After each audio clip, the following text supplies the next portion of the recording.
Mr. Koen Vanderhoydonk, CEO, BeLuxDe Blanco, public speaker, RegTech influencer, and an author. And last but not the least, Mr. Govind Balachandran, CEO and co-founder at SignalX.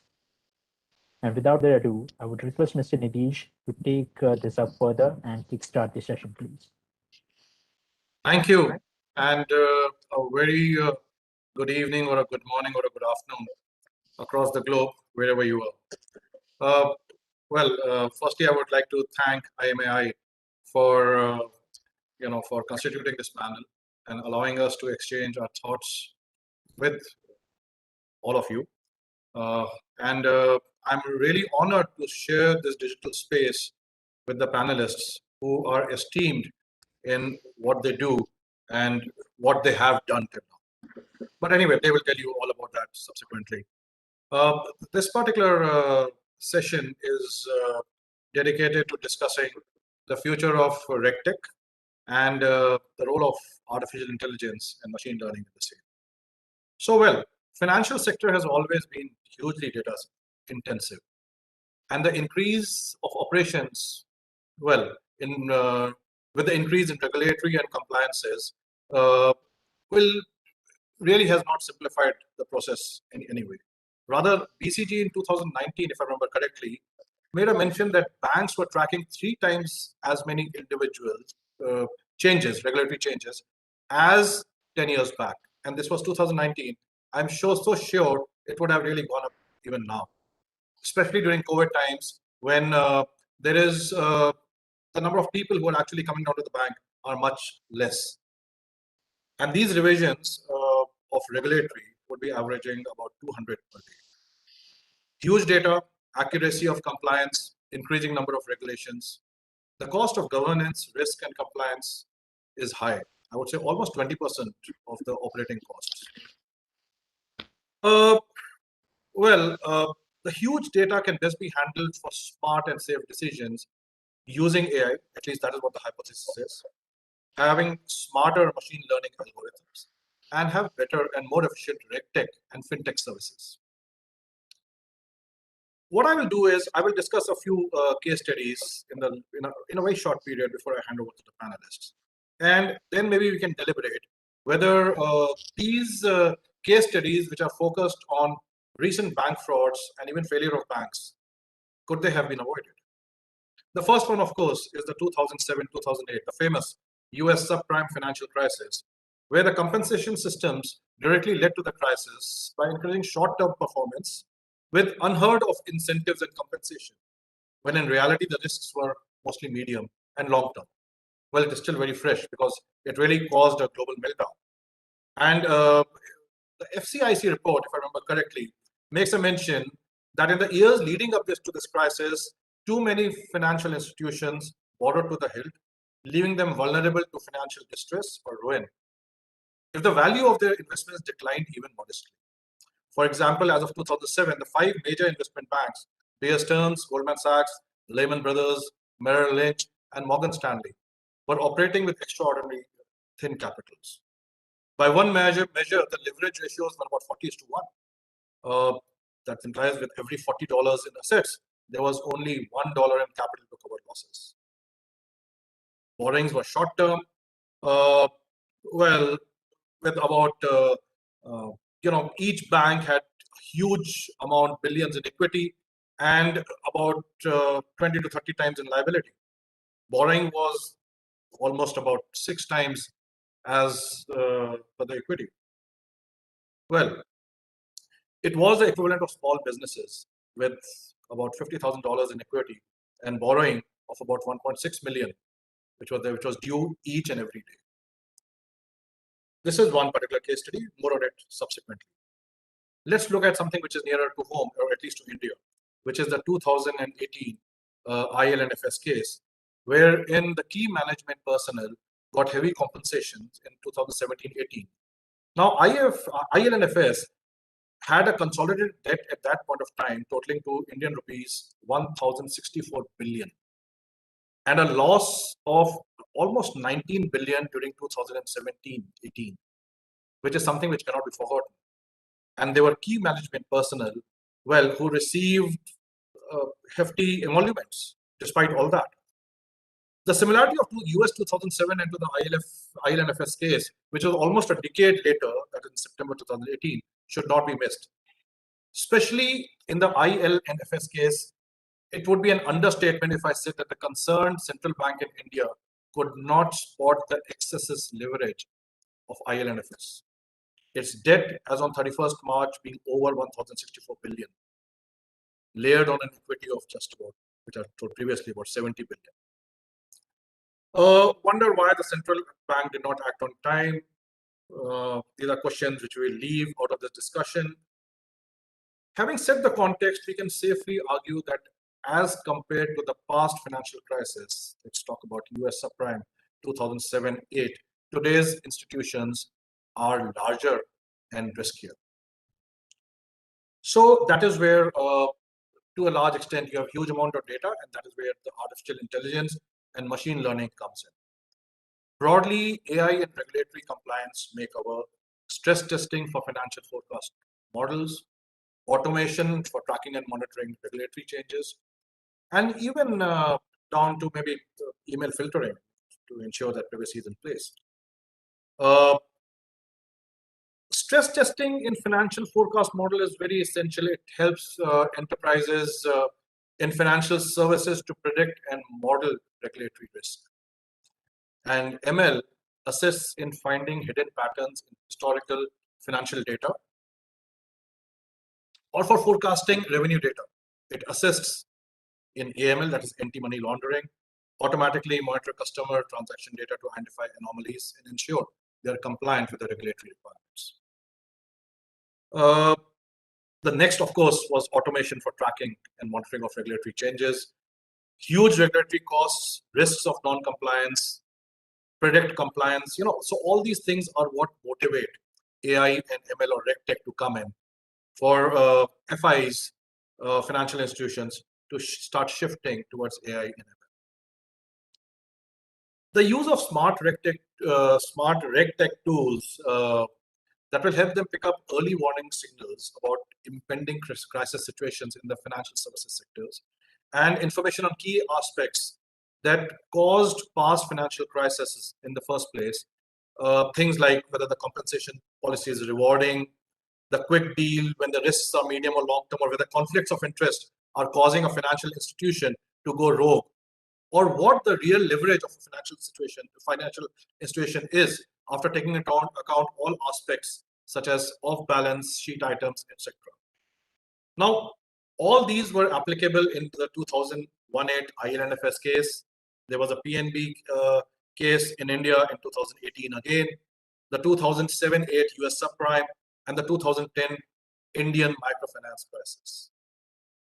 So we have seen an ecosystem wherein these things happened, and now there are RegTech apps coming in, especially machine and deep learning.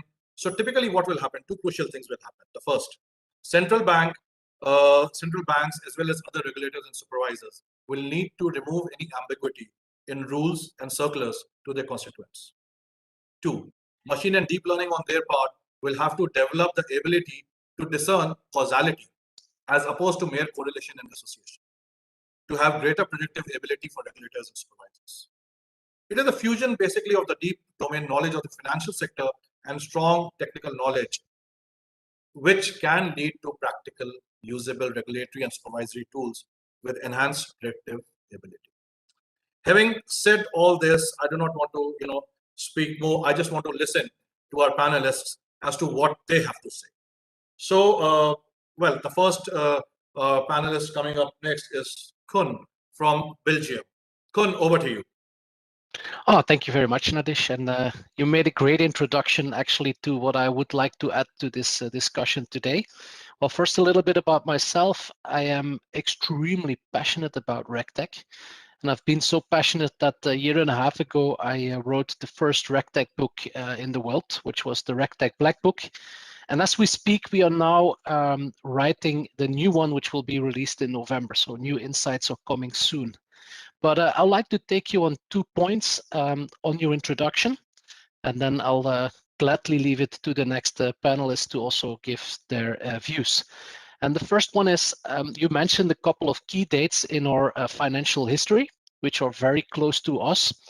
And I think that we should never forget that these crises that you mentioned, especially talking about 2008, has also been a blessing in the sky, because it is also the trigger of everything that happened around fintech. It was a brilliant moment for entrepreneurs to step into the financial industry because we were at our weakest point.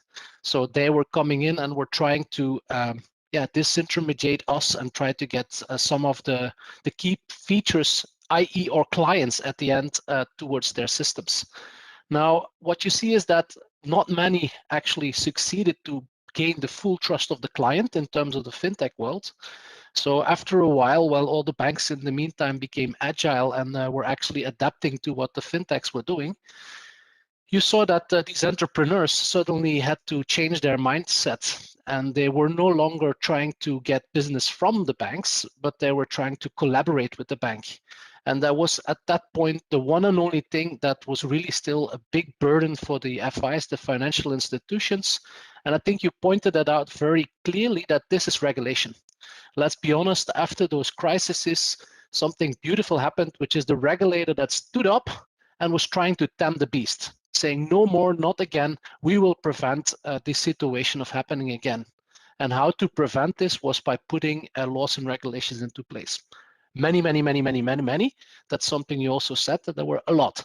So banks were struggling to cope with all the different regulations. And then it was a beautiful moment, I think, for entrepreneurs, such as we have people around us in this audience, to try to fix problems for the bank and their corresponding clients. And that for me was the born of RegTech. RegTech was the first time that we were really collaborating with each other, that globally we were collaborating with each other. And also for us entrepreneurs, it was the opportunity to break out of financial services, because the moment you think about regulated businesses, you don't think about banking only. Think about the food and beverage industry, think about entertainment industries. There's a lot of risk and risk frameworks that are applicable, and laws and regulations applicable on different industries. So there, I think, is a huge opportunity. So you see, I'm very passionate about RegTech, but at the same time, I also want to preach today that RegTech is over the hype cycle. It's over and out. And I like to come to my point with one example. I was speaking to a gentleman responsible for AML in a large European bank, largely a global bank, to be honest. The guy was passionate about technology. So he said to me, Koen, you know, I'm trying all the different AIs that are on the market. And every kind of startup that comes to me, I'll try them out because I'm very curious. And one day, one time, they had a result. They found the clustered information inside of their data set. He was extremely proud for the startup, but also proud that he found it together with them. So as a good citizen in a bank, 3 lines of defense, he went up to this first line of defense, being the CEO. And that's where the problem started, because he said, guys, I found a clustered information, where the CEO, natural response as a bank, said, but hey, that's pretty good news, but how can we deal with it? What can we do to mitigate this risk? Because I'm responsible. I'm the bonus patrias familias. I'm the one that goes in jail if something goes wrong. And that's where it became difficult, because it's a cluster of information. I cannot pinpoint this out. So what did they do? They went to the regulator, knocked on the door and said, dear regulator, we got good and bad news. Well, the good news is that we found high suspicion of fraud. The bad news is we cannot pinpoint it. And the answer of the regulator was very simple. They took out the book, well, not the RegTech book, unfortunately, but they took the book of all legislation and said, but you know the rules. You have to take responsibility, and we will one day, one time control you. And that's exactly the paradox that today we're talking about. Because earlier, Nidhish already mentioned, rightly so, that regulators not only put in regulations, but they also force the financial industry to share data with each other. And we later on will have a nice example how India is also bringing that all together. But the data is centralized somewhere. And my point is, imagine a world where that same startup, AI startup, fintech startup, could run exactly the same on a bigger data set, I don't think we need to be rocket science to know that it would be more clearly and probably have a better result on bundling the clustered information. And I think at the end of the day, it's all about what is the objective of us as an industry. And I think, speaking for myself, the objective is very clear, is to make sure that we continue to be a trusted environment for people to buy into their dreams. And that you can do if there is no fraud, if there's no anti-money laundering happening, and so on and so forth. So money laundering happening, not anti-money laundering. There should be a lot of that. But as we need to make sure that this is a safe play for everyone. And therefore, I'm saying that it's up for SupTech, supervisory technology.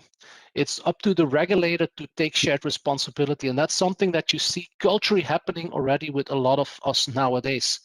Think about blockchain, nice technology. But if you bring it down in a cultural thing, it's distributed trust. Everyone is responsible in the chain. And I think that's something where I'd like to stop it for now, for my part. So just that, you know, I'm passionate about RegTech. I also work for a company called Blanco, which is a wealth tech. We serve around 150 financial institutions. And we use a very beautiful product in order to do our AML and KYC checks for our clients, and that's done by ComplyAdvantage. So I think that's the excellent way of introducing Charlie. Thank you, Koen. And well, Charlie has already got his introduction. And well, Charlie, over to you. Great. So I'll give a brief kind of like 5-minute intro now to ComplyAdvantage and what we're doing. I'm the founder and CEO of ComplyAdvantage, and what we are is a kind of AI-based RegTech company, and what we're building is ComplyData. So we have a database of every person and every company in the world, including people linked to money laundering, terrorist financing, every company, every shareholder, every director, and we can categorize people and companies and all linkages between them according to various different areas. So that could include if they're sanctioned, if they're politically exposed, if there's adverse media against them with human trafficking or drug smuggling. And then we have data on the companies, so when they're incorporated, the nature of their business. And what we've done is try to connect all that data with a kind of hyperscale approach. So we're ingesting millions of data points every day, translating information from different unstructured texts, and then providing the kind of APIs and tooling for that so that you can understand which person is actually the person you're trying to diligence versus the ones which are irrelevant. So we've raised now $110 million, roughly 300 people. We have clients, like 1,000 plus clients in 80 plus countries. And our last round was from Goldman Sachs, but we also raised some Index, Boulderton. We have clients in every regulated space. So banks, payment companies, crypto companies, but also we have lots of partner companies as well. So we partner with Koen, which embeds our data in their platform. So really our kind of vision is to be the global source for every platform and fintech and bank in the world when they want to make decisions around counterparties and transactions and other such data. That's the basic gist, and we're excited to be here today and partner with the companies around the world. Thank you, Charlie. That's brilliant to hear your views on this, and we'll definitely talk about the data. And of course, I would definitely like to hear more about supervisory or SupTech from Koen. Maybe I'm so sure there is some questions in the chat coming later on. Over to you, Robert. Looking forward to hearing your views. Hello, everyone. I'm Robert, partner of iDenfy. And what we do is very similar to what Koen does in Blanco and ComplyAdvantage. We are a QIC and AML compliance provider for different companies from around the world. Currently, we have like 250 partners from all parts of the world actually. And I like that Koen touched the crisis point of our world, and we are in the crisis at the moment, I guess. But everybody knows that people learn from crisis, and we learned that throughout the years. And what I want to point out that fraudsters are learning from crises as well, and they are really sometimes a step or two ahead of regulations or any authorities and so on, because we do not need to go through the whole bureaucracy process. We just look for ways how to enter some industry, some market, and just to make money in a dark ways. So AI really helped to combat these fraudsters, at least at the start. And we are all operating from 2017. AI is one of our key ingredients, if I may say so, in our product. But actually, throughout the years, we learned that AI is not enough. And the best is AI and human symbiosis approach to identity verification and compliance, because sometimes AI can really easily read a Western document done with a good camera, and everything is good there. But there are some challenges with particular countries or industries. For example, with India, with some special documents like Aadhaar cards or similar, where a human can really help to process and return accurate data for the partner, for our partner, for the customer. But humans can be easily tricked these days, and I just want to point out one case study which I saw on YouTube recently, where one guy for a couple of weeks he was attending meetings using virtual camera, not using his real life persona in the meetings, but using pre-recorded stuff. And it's the same in identity verification. For humans, sometimes it's really hard to actually see if it's just a virtual camera or a human sitting in their rooms doing the identity verification. So AI, it has its place, but it also can be tricked. And what we noticed that we need to go broader into a fraud prevention tools and actually inspect deeper the people who are onboarding into their company platforms. And just checking their emails, for example, when those emails were created, their phone numbers, are they using the hidden number, are they using VoIP virtual number, are they hiding their IPs, even tells us a lot about the person. And identity verification then completes the whole cycle. Because if you look at the dark web, there are people who are just selling their identities with their real document, with the real face, and we can onboard any company's platform, website, and actually the compliance part is complete, but it was with bad intentions. So looking at more patterns than just identity, than just AML compliance, but really to the maybe social profiling and other details of a person's identity is really important, looking into the future of fintech, of RegTech. I believe so. Thank you, Robert. Thank you. Wonderful views. We'll discuss more on this with a few questions which are already popping up. But before that, we have Govind with us. Govind, over to you, please. Thanks, Nidhish. Great to be here. So I'm heading SignalX. We are an India-based risk intelligence firm. So we work across risk intelligence and forensics domain.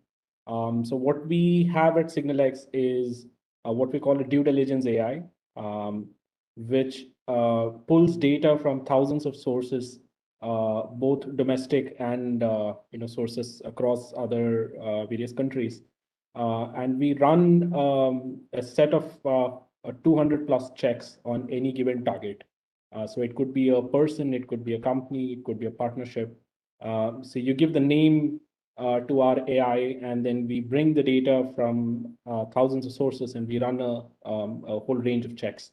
So the checks that we run, of course, so starting with something simple like the financial health of a target, to something like identifying the connected people, the ultimate beneficiaries, looking at the criminal background, litigations, insolvency, bankruptcy signals, to even something like various regulator touch points pertaining to criminal activities, defaults.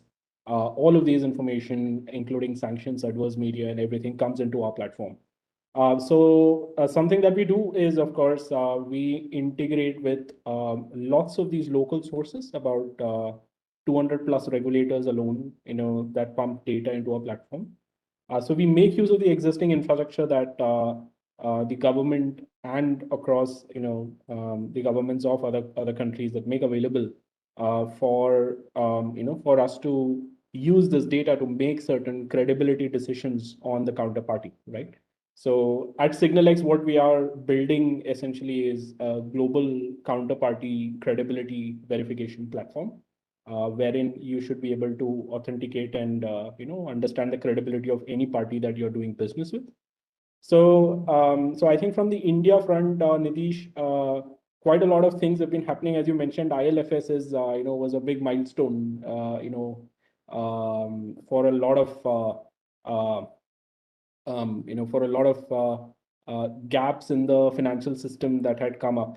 But however, I think there is a preventive set of activities that we can look at, and then there is a reactive set of activities that we can look at, right? I mean, so if you look at an incident which has occurred, then we are talking about recovery, we are talking about damage control. Then there are regulations that come in, something like an insolvency or a bankruptcy code. Now that is looking at managing the whole the debt of ILFS, and how do we get the money back, right? Whereas something like on the preventive step, which we are talking about, adequate technology implemented at the early warning signal level, so that we are able to identify certain issues that may happen. So we as a platform, we fall on the preventive and preemptive side of things, where we tend to help our users understand the risk associated with the party that they are shaking hands with. So I think quite a lot of changes happening, in the Indian ecosystem, when it comes to the data that is made available and the adoption of technologies across different functions that pertain to, this type of risk.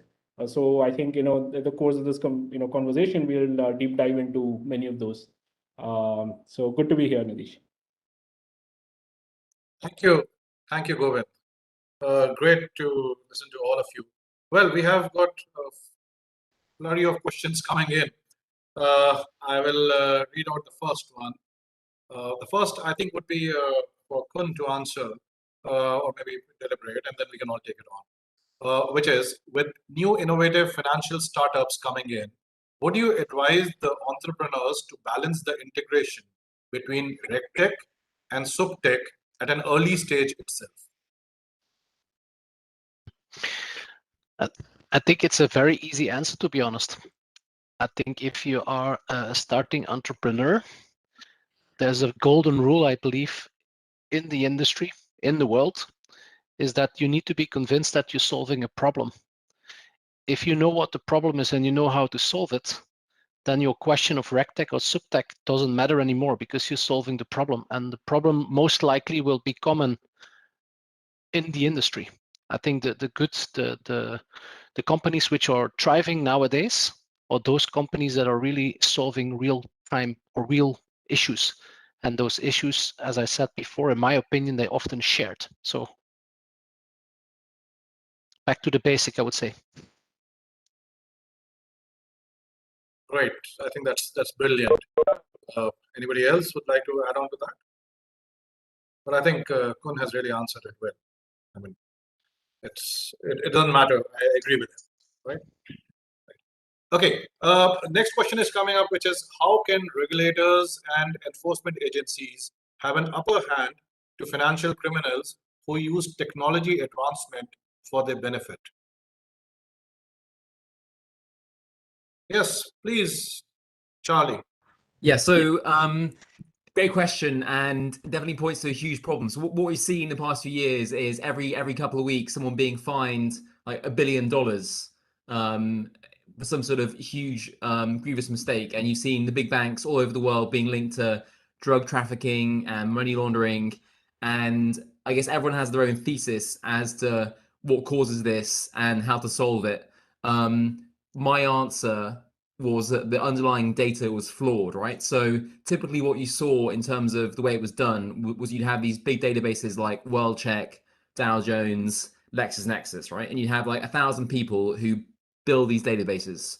And for me, the answer was that it's impossible for 1,000 people to try and track every person and company in the world.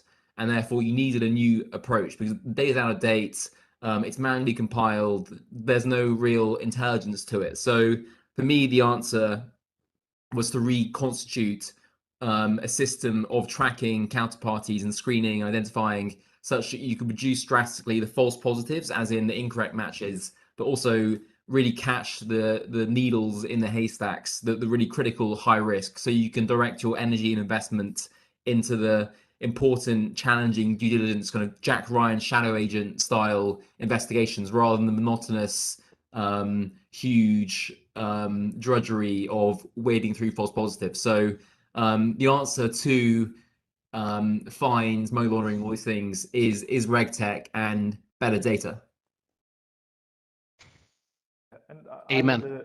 I would, yeah, I would add to that regulators should, talk with companies and entrepreneurs just like us here more, because we are actually at the front line of these problems. And in some cases, we can really discover the gaps in the regulations. So just a small example, in UK or in USA, it's still enough to verify only the document, the picture, in some cases without the face, and it's enough for the regulations.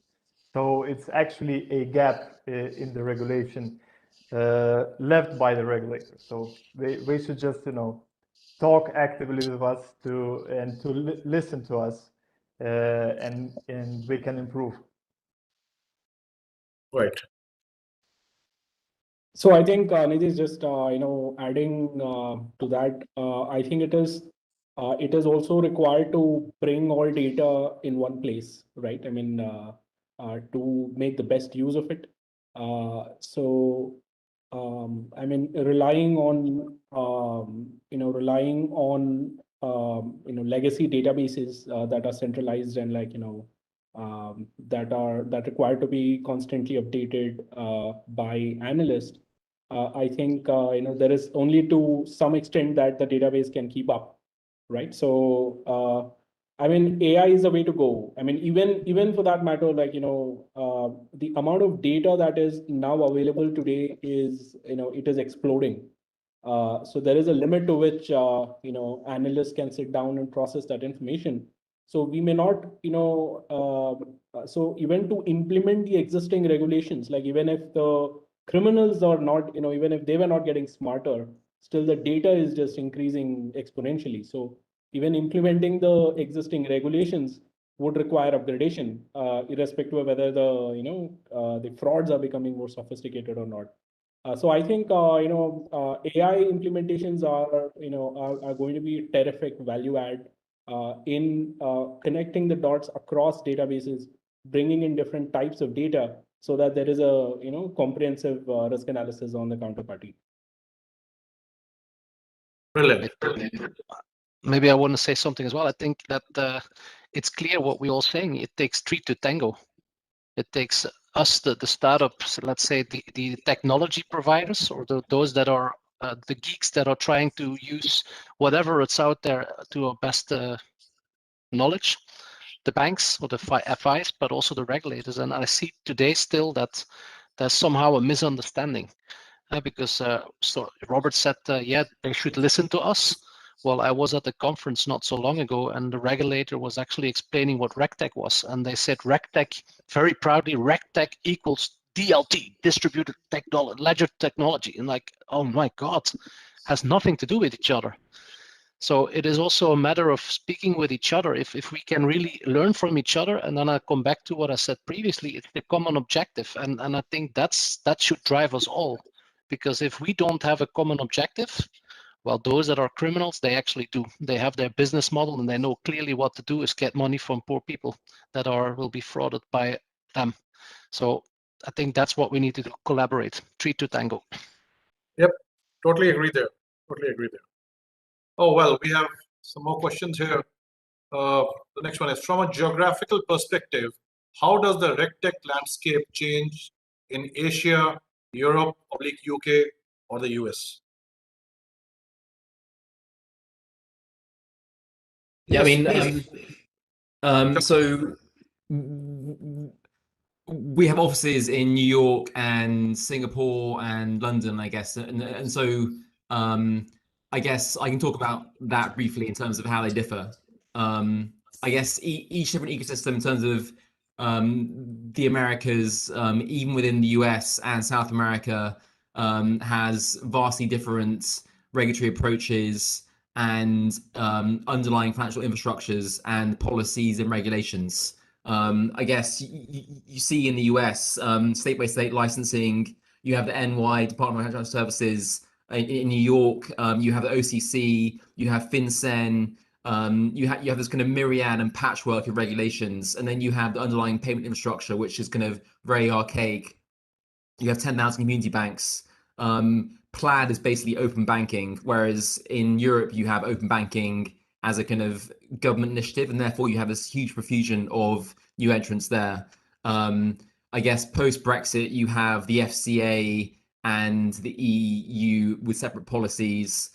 Singapore, the biggest regulator there is probably the MAS, and that's the kind of leader, I think, largely in Asia. We operate also in Australia. There's like Austrac, who are kind of have their own policies. I think so. In each country, you have different underlying financial infrastructures and credit infrastructures and policies and procedures. But the commonalities are a real desire to use machine learning, AI, and innovate, because people recognize throughout the world that fintech is consuming and eating all of the underlying banks and bypassing the existing infrastructures in a kind of island hopping strategy. You saw today a neobank in the UK is now worth $33 billion, which is bigger than one of the big four in the UK. So RegTech has really grown up on the new system of fintech, and regulators welcome this because the old way of doing things they know is terrible, and there has to be a better way. And I think rather than trying to work with the big banks, you can simply wait for them to become obsolete, because lots of our clients didn't exist 5 years ago, but suddenly they're kind of huge and much bigger than the incumbents themselves. Yeah, you're right. Correct. Okay, I think we have time for one last question, which is, in response to the pandemic, how should companies change their future RegTech strategy? And a very pertinent question. The larger point here being that with many institutions today and a lot of information flowing in, off-site supervision will become an even more difficult task. And with the advent of the pandemic, regulators would be less able to use on-site supervision. And so they will have to rely almost entirely on an off-site supervision model. And given the situation, off-site supervision will become a very difficult job. So it's like what to do. Yeah, I mean, Nidhish, I think I'll chip in here. So we see this today. I mean, we are one of the problems that we're solving for a client is across their supply chain risk, right? I mean, how do you know the credibility of the people that you've added in the supply chain? You have 10,000 counterparties with whom you're doing business with. Now in the pandemic times, you're not really going to go meet them, or like, the traditional way in which the verification and analysis was done is not going to apply. So there is an increasing, realization that one is there is going to be a cost for non-compliance, meaning like, it is easier for, for compromised individuals to become part of your system, because the traditional ways of, verification and compliance is going to be challenging to, in such a, remote system. So I think, it is again coming back to a technology adoption where we have businesses, not just regulators looking to enforce, but businesses are looking to enforce compliance, more from the point of view of there is a recognition of non-compliance at the business end itself, not just from a regulator point of view, that, hey, I mean, we need to sanitize our counterparty network and we need to know who we are doing business with. So I think from a RegTech point of view, there is an increased realization of the cost for non-compliance, right? I mean, from a business point of view, and not just from a regulator point of view, that the pandemic has induced, and technology has a big role to play to solve this problem. Maybe I would like to add a little bit as well. I agree with you, Govind, that's really like that. I also like what Charlie was saying earlier on with neobanks, and I think that what you see in the industry is it's the rise of banking as a platform, and that's something very interesting, because that means that there are bits and pieces which are interoperable with each other and could be linked to each other. So that also leaves room for those new tech players on which we are around the table to play an important role in this future model where we all connected through APIs with data layers in between. So I totally agree that yeah, going forward, that's something that we also noticed in our company in the wealth industry, is that the COVID has really gave a large boost to digital transformation within the smaller financial institutions too. So it's not only about the big ones, it's also about the smaller ones. But the fact that you make it as a platform allows also the smaller players to get access to tooling that usually was only available for the big banks. And I think that's a nice thing. It means that it becomes more accessible for every financial player in the industry, and it is needed, because otherwise you will create loopholes, and that's exactly what you don't want. Great. So I think we are done with the questions. None more to go. Gentlemen, it was a privilege listening to all of you and your views, and I'm so sure we can continue this discussion subsequently also. I'm so sure through IAMI, a lot of our audience would love to engage with you, and so I'll request them to send mails to IAMI, and from there they can do. Thanks a lot. It was actually lovely to have you on the panel, and you took time out from whatever time zones you're in, and I'll hand over back to the host. Thank you, sir. Thank you so much. Thanks, Nidhish. So special thanks to all our panelists and the moderator as well. Thank you for being here, making it possible. So on that note, we are concluding this edition of Pursuit 2021, Combating Financial Frauds with Technology, supported by Invest India and Startup India. We believe it has added value to the professional lives of every person attending it. I would like to thank once again all of you for participating and making this happen. Special thanks to our session partner, Refinitiv, Gold Partner Reacta, Gold Partner Netherlands Embassy, Gold Partner Cybersprint, Bronze Partner Onfido, and Knowledge Partner EY. The video of this event will be available on demand, and all the registered delegates would be notified about it. We shall keep you updated for our upcoming events, and you can visit our website, which reads www.iamai.in, to get more information about all our upcoming events, and be partners with us too. Thank you, everyone, and have a great evening.